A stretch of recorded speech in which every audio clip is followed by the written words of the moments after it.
My name is Dr. Alara Vance. I was raised in the quiet coastal town of Kennebunkport, Maine, a place where the rhythm of life is dictated by the tides and the turn of the seasons. My parents, Irish immigrants with more love for literature than for profit, ran a small, beloved bookshop called The Reading Nook. It smelled perpetually of aging paper, leather bindings, and my mother's chamomile tea. I grew up surrounded by stories, by the quiet, steadfast dedication of my parents who believed that true value was something you held in your hands, something crafted with care and integrity. A well-bound book doesn't need to shout its worth, Alara, my father would often say, his voice a soft brogue as he repaired a broken spine with gentle, practiced fingers. People feel it when they hold it. The quality speaks for itself.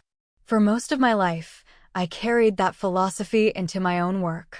I traded the world of paper and ink for the sterile, luminous world of microbiology, but the principle remained the same. I believed that meticulous research, elegant data, and groundbreaking discoveries would speak for themselves.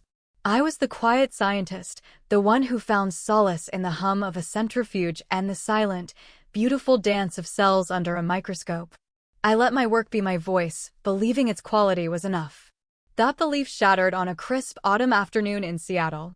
I was attending the prestigious Pacific Symposium on Environmental Science, sitting in the back row of a grand auditorium. On the stage, under the warm glow of the spotlights, stood my supervisor, Dr. Alastair Finch.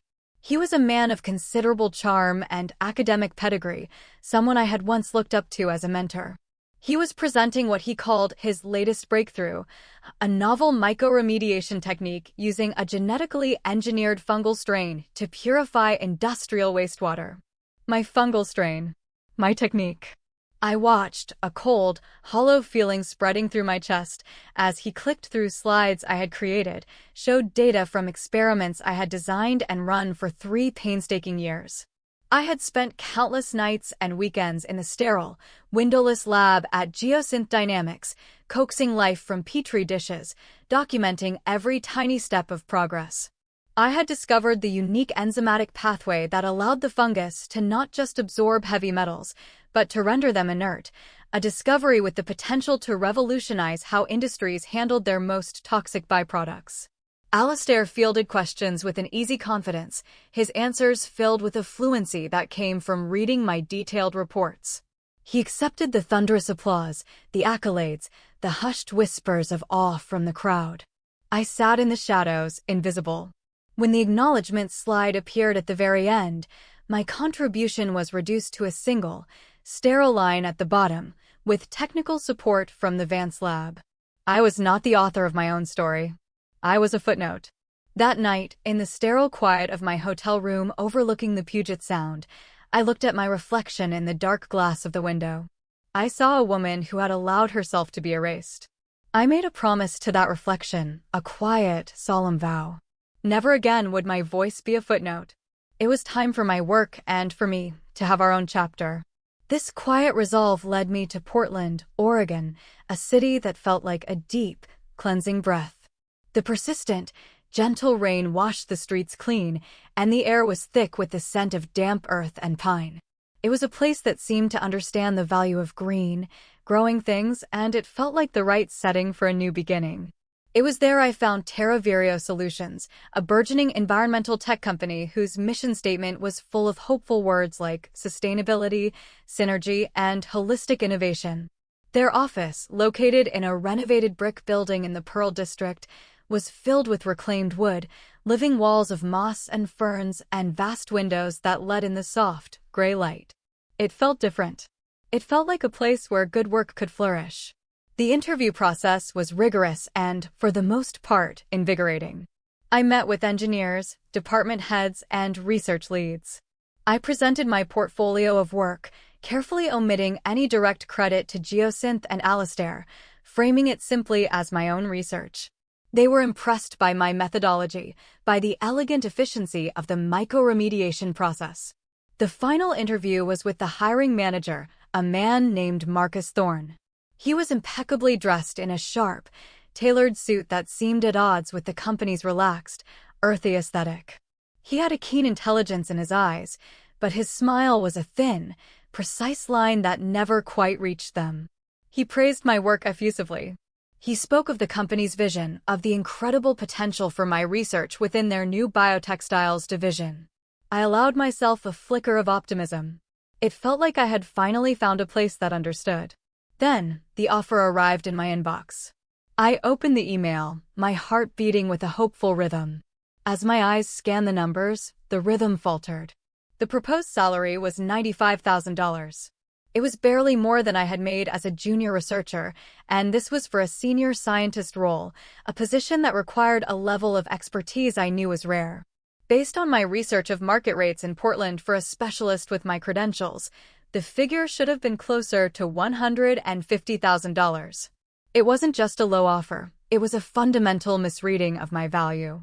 It felt like they had admired the cover of the book but hadn't bothered to read the story inside. I prepared for the negotiation meeting with the same meticulous care I gave to my experiments. I compiled industry data, highlighted comparable positions, and rehearsed my talking points, my voice steady and calm in the quiet of my small apartment. I walked into the conference room, the one with the glass walls overlooking a rooftop garden, ready to advocate for myself with quiet, professional dignity. I was not prepared for contempt. I laid out my case calmly, presenting the data I had gathered. I spoke of my 8 years of specialized experience, of the unique, proprietary nature of my work, and of its proven potential. My expertise and the results it can produce command a higher market value, I concluded gently. An offer of this level doesn't reflect the contribution I would be making to Terravirio. Marcus Thorne leaned back in his chair, a look of theatrical disbelief on his face. He exchanged a glance with his colleague, a silent, shared joke at my expense. "You're declining our offer?" he asked, the question laced with incredulity. Then he threw his head back and laughed. It was not a warm or amused sound. It was sharp and metallic, a sound that grated against the warm wood and living plants of the room. "Good luck finding something better." His colleague chuckled along with him. The heat rose from my chest, up my neck, and flooded my face. In that moment, I was back in that auditorium in Seattle, invisible and voiceless. But this time, something was different. The promise I had made to myself was a quiet, steady flame inside me. I gripped the leather portfolio in my lap, its familiar weight a small anchor in the storm of my emotions. "We have a dozen eager candidates who would jump at this salary without a second thought," he continued, his tone dismissive as he tapped a condescending finger on my resume, which lay on the table between us. "Perhaps you've overestimated your importance." The flame inside me did not rage, it simply burned brighter, clearer. I stood up slowly, taking a moment to smooth the front of my dress. I met his gaze directly, holding it until his smile faltered. "No, I don't believe I have," I said, my voice as quiet and steady as I could make it. "But I think perhaps you have." I turned and walked out of the glass room, the sound of their renewed, incredulous chuckles following me down the hall. I didn't look back. I drove to the waterfront, parking my old Subaru in a spot overlooking the Willamette River. The sky was a familiar shade of Oregon gray, and a fine mist was beginning to fall, blurring the edges of the city skyline. I sat there for a long time, my hands gripping the steering wheel, watching the raindrops trace slow, meandering paths down the windshield. A deep, cold dread settled in my stomach. I had less than 2 months of savings, and the rent on my small apartment suddenly felt like an insurmountable mountain. Had I just made a catastrophic mistake? Had pride and a foolish promise blinded me to the practical reality of my situation? My phone buzzed with a text from my sister, Maeve. "How did it go? Did you get it?" Maeve, ever the pragmatist, had been thrilled about the prospect of me landing a stable job. I couldn't bring myself to reply, to put the humiliating failure into words. Instead, I drove home, the rhythmic thump of the windshield wipers a somber metronome for my spiraling thoughts. That evening, as I stood in my tiny kitchen stirring a pot of soup, I finally called her. "You did what?" Maeve's voice was a mixture of shock and concern. "Alara, are you sure that was wise? In this economy?" "It was a good company, a real opportunity." "They laughed at me, Maeve," I said, my voice barely a whisper. I paced the small space, from the stove to the window that looked out onto a brick wall. They offered me junior-level pay and acted like I was delusional for asking for what I'm worth. But your rent, your bills. Maybe you could call them back? Tell them you've reconsidered. Her words were born of love and worry, I knew, but they stung. And start a new chapter of my life by agreeing that I'm worth less than I am? No, I can't do that. I just worry about you, she sighed. I know, I said softly. I'll figure it out. After we hung up, a profound sense of loneliness washed over me. The doubt that had been a small seed in the car began to sprout, its tendrils wrapping around my heart. Was I arrogant? Was my father's advice about quiet quality just a naive fable, unsuited for the sharp-edged realities of the world? Maybe Alistair had been right to take the lead. Maybe my contribution really wasn't as significant as I'd imagined. I spent the next 2 days in a fog of anxiety, applying for other jobs with a sense of frantic desperation. To ground myself, I tended to the small collection of herbs and flowers on my balcony, my fingers finding comfort in the damp soil. It was a small act of nurturing in a world that felt suddenly hostile. I carefully calculated my finances again. 53 days. I had 53 days until my savings ran out. The number was a stark, terrifying reality. On the third day, my phone rang. The number was unfamiliar. Hello, this is Alara Vance. Dr. Vance? This is Julian Croft. I'm the CEO of TerraVirio Solutions. His voice was nothing like Marcus Thorne's. It was calm, thoughtful, with an undercurrent of genuine curiosity. My breath caught in my throat. I heard you turned down our offer, he said. That's unusual. Most candidates in your position would have accepted. I remained silent, my heart pounding a cautious rhythm against my ribs. I waited. After you left, he continued, I had our lead engineers take a second, deeper look at your research portfolio. They were particularly interested in your data on enzymatic pathways. They believe your mycoremediation method could be the key to solving a major challenge in our new biotextile division. The potential is substantial. Far more than we initially realized. I sank into a kitchen chair, the world tilting slightly on its axis. Dr. Vance, are you still there? Yes, I replied, my voice steady despite the tremor in my hands. I'm here. I'm just considering what it would take for me to join a company where a scientist's value is so easily underestimated. The silence that followed was long and, for me, deeply satisfying. I understand your position, he said finally, and I could hear the sincerity in his voice. It seems we made an error in our assessment. So, let me ask you directly, what would it take to bring you on board? I had thought about this moment, not with this specific company, but as a hypothetical exercise in self-respect. What would it take for me to feel not just employed, but truly valued? I would need 3 things, I said, my voice gaining strength with each word. First, a salary that reflects the market rate for my expertise, plus a premium to acknowledge the initial oversight. Let's say $160,000. Second, I would lead the new biointegration department, with full autonomy over the research and its implementation. And third, I took a breath. I would want to lead a comprehensive review and implementation of transparent, equitable compensation bands across the entire company. Another pause. The first 2 are manageable, he said slowly. The third is highly unconventional. Good science is built on transparency and verifiable data, I replied gently. I believe a good company should be too. You're asking me to change a fundamental aspect of our corporate structure. I'm asking you to align your company's internal practices with the external values you promote: fairness, sustainability, and holistic integrity.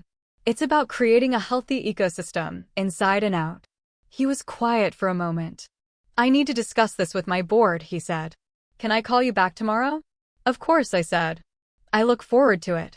10 minutes later, an email from Marcus Thorne landed in my inbox. The tone was a complete reversal from our last encounter, fawning, almost desperate.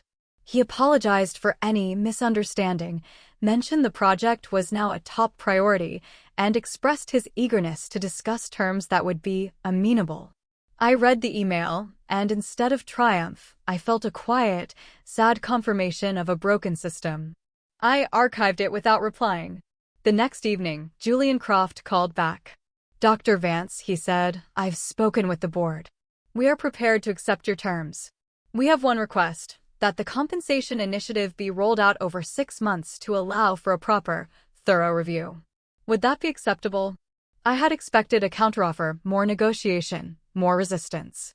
The swiftness of his acceptance took my breath away. Yes, I said, trying to keep the surprise out of my voice. That would be acceptable, provided I am directly involved in leading that review. Of course, he replied. Welcome to Terra Vireo, Dr. Vance. I have a feeling you're going to change things around here. 2 weeks later, I walked through the doors of Terra Vireo not as a supplicant, but as the new director of biointegration. My office was on the top floor, with a large window that overlooked a lush green roof, raindrops glistening on the leaves of sedum and clover.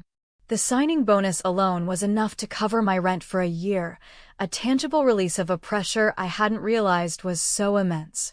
My first week was a whirlwind of meetings and introductions. I met my new team, a small group of bright, dedicated scientists. I felt an immediate kinship with Liam, a quiet data analyst with a sharp mind and a gentle demeanor, and Sophia, a passionate junior lab technician whose eyes lit up when she spoke about cellular biology. The team was polite, but I could sense their curiosity. They knew I had been hired under unusual circumstances, that I had negotiated directly with the CEO. I was an unknown quantity. On Friday afternoon, I called my first departmental meeting. The 7 of us gathered around a table made of reclaimed Douglas fir. Marcus Thorne was there, his presence required as a transitional measure. He sat with a rigid posture, a tight, unreadable smile on his face. He now reported to me, a fact that was a source of palpable tension in the room. I began not by talking about projects or deadlines, but about principles. I'm incredibly impressed by the work being done here, I said, looking at each member of my team. But I believe the foundation of great innovation isn't just good science, it's good culture. A culture of trust, respect, and transparency. I clicked to my first slide. It was a simple, anonymized chart I'd asked HR to prepare, showing the salary ranges within our division. The disparities were stark, correlating more with gender and negotiation history than with experience or performance. This is where we are now, I said softly. And it's clear we have inconsistencies. Over the next 6 months, one of our primary projects will be to fix this. We are going to build a system where every role has a clear, fair, and transparent compensation range. Your value to this company will not be determined by your negotiating skills, or, I paused, my eyes briefly meeting Marcus's, by unconscious bias. The room was silent. Liam looked down at the table, a flicker of something unreadable in his eyes. Sophia was staring at the chart, her expression a mixture of shock and dawning comprehension. After the meeting, Sophia lingered. What you showed us, she said, her voice quiet, is that real? Yes, I said. And we're going to make it right. I've been here 2 years, she confessed, her hands fidgeting with her notebook. I found out last month that a new hire, a man with less experience, is making $10,000 more than me. When I asked Marcus about it, he told me that salary discussions were unprofessional. A single tear traced a path down her cheek. Thank you, she whispered. The whispers started on Monday. The building was buzzing with a mixture of hope, suspicion, and, from a few corners, hostility. Marcus appeared at my open office door at 9:30 a.m., not bothering to knock. You've certainly made waves, he said, taking a seat without being invited. The executive team is concerned about the data you presented. The data is the data, I replied, not looking up from the project timeline on my screen. Data can be misleading without context, he countered. Some people value other things more than salary. Work-life balance. A less stressful role. You're creating tension by presenting raw numbers.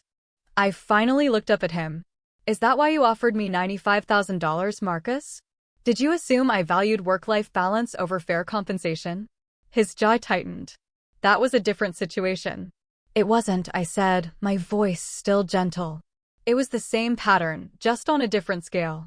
We're moving forward with transparency. I understand that might be uncomfortable for those who have benefited from the old system, but it's happening.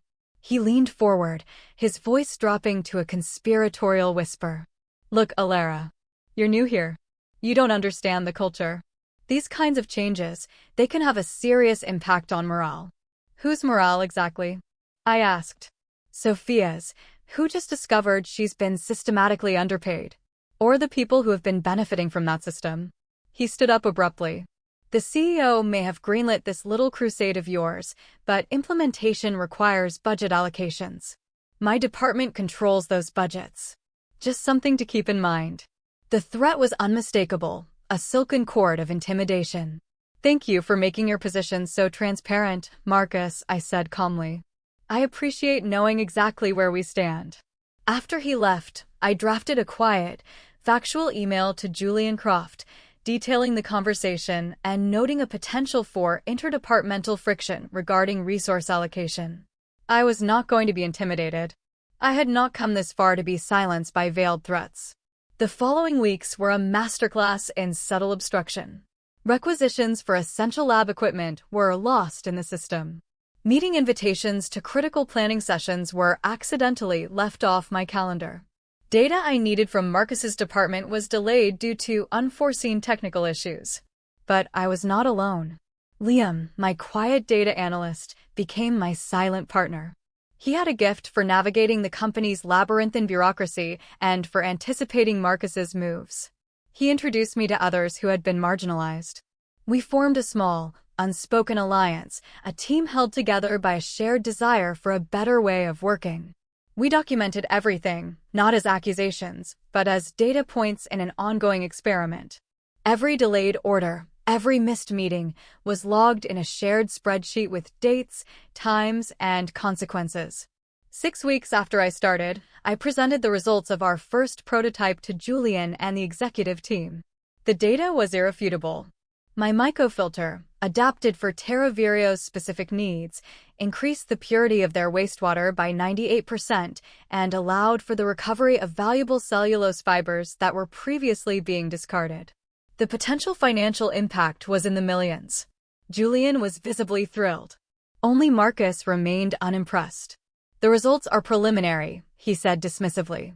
A full-scale implementation would require significant capital expenditure, not to mention production downtime. It's too risky at this stage. Actually, I countered, pulling up a new slide, we've designed a phased, modular implementation that uses the auxiliary production line, requiring only 2 24-hour periods of mainline disruption. Liam and I have also calculated the complete cost, including a 20% contingency. The initial investment will be returned within 7 months, with a projected annual savings of $8 million thereafter. I distributed the detailed plan my team had prepared. By the end of the meeting, the board had approved expedited funding. As we packed up, Julian approached me. This is exactly why we hired you, Alara. Remarkable work. Thank you, I said. Though we have faced some administrative hurdles. Hurdles? He asked, his brow furrowing. Nothing my team and I can't handle, I replied. But I've been logging the data. I'd be happy to share it with you sometime. Across the room, I saw Marcus watching us, his expression unreadable. The next morning, the sabotage was no longer subtle. My keycard access to the main laboratory was revoked. I called Sophia, who let me in through a service entrance. He's getting desperate, she whispered. That afternoon, Marcus called an emergency department meeting, scheduling it at the exact time he knew I had a call with a key equipment supplier. I joined my call, then walked to the meeting, arriving just as he was concluding. Which is why, due to resource constraints and the need for further verification, we'll be placing Dr. Vance's project on a temporary hold, he was saying. That's interesting, I said from the doorway. The room fell silent. Especially since the board approved expedited funding for it just yesterday. Marcus's professional smile didn't falter. Alara. Glad you could make it. Yes, preliminary approval. But as COO, I have final say on operational scheduling, and I've determined a delay is prudent. I hadn't known he was the chief operations officer. It explained the breadth of his obstruction. I see. And has the CEO been made aware that you're unilaterally countermanding a board-approved initiative? A flicker of uncertainty crossed his face. Julian understands the operational complexities. I'm sure he does, I said. In fact, The reason I was late to this meeting was that I was on a call with our equipment supplier, finalizing the delivery schedule he personally approved this morning. I held up my tablet, displaying the executed contract, signed by Julian Croft. The first shipment arrives on Monday. The color drained from Marcus's face. Now, I said, turning to the rest of the room, let's talk about the real timeline. As the meeting broke up, he caught my arm. You've made a serious miscalculation, he hissed, his voice low and venomous. No one is irreplaceable. I gently removed his hand from my arm. I think you're mistaken, Marcus, I said softly. The most valuable things are often the quietest. The trick is learning how to listen. The resolution came not in a fiery confrontation, but in a quiet meeting in Julian's office. I didn't present accusations or theories.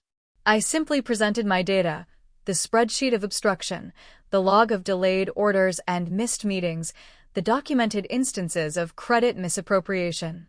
And finally, the emails from staff members, forwarded to me in confidence, in which Marcus had given direct instructions to slow walk and deprioritize my board-approved project. Julian looked at the evidence, his expression shifting from concern to a deep, profound disappointment. He wasn't just seeing the actions of one rogue executive, he was seeing a flaw in the system he had built. There was no dramatic firing. A company-wide email announced a reorganization of the leadership structure. Marcus Thorne was transitioning to an external advisory role and was gone within a month. A week later, Julian called me to his office. He offered me a new role, Executive Vice President of Research and Operations. You have proven you can innovate, he said. But more importantly, you've proven you can lead with integrity. You don't just identify problems, you build systems to solve them. That's a rare quality. I looked at him, at the earnest expression on his face. The Transparency Initiative continues, I said. It wasn't a question. I want you to accelerate it, he replied. Company-wide. I nodded slowly. In that case, I said, I accept. 6 months later, I sat at the head of the large conference table, in the same room where Marcus Thorne had laughed at me. The room had changed. The chairs were more comfortable, the technology was updated, but the real change was in the atmosphere. It was a space for collaboration now, not confrontation. The compensation review was nearly complete, and the impact was tangible. A sense of trust was slowly taking root. Our micro-remediation process was fully implemented, exceeding all projections. The company was flourishing, not just financially, but culturally. As a strategic planning session began, a new face was introduced, a young, brilliant environmental engineer named Kenna. She clutched her portfolio, her expression a mirror of the same nervousness and hope I had felt not so long ago. After the meeting, she approached me, her eyes bright. Dr. Vance, she began hesitantly, I just wanted to say, your work is the reason I came to Terra Virio. But I also heard about the Pay Transparency Initiative. My last job, it wasn't like this. It's inspiring to see someone actually fix the problem. I smiled, a genuine, unburdened smile. I thought of my father in his quiet bookshop in Maine. I had spent so long believing that good work was enough, that its quality would speak for itself. I had learned that quality and work are not enough on their own. They need a voice. And sometimes, you have to be that voice, not just for yourself, but for everyone else who has been taught to stay silent. The lesson wasn't that my work should speak for me, but that I had to learn to speak with it, to give it the strong, clear, and fair voice it deserved. Looking at Kenna, I didn't feel a sense of victory or revenge. I felt a quiet, profound sense of peace. We hadn't just built a better filter for water, we were building a better, clearer, more honest place to work. And that, I realized, was a discovery worth more than any patent.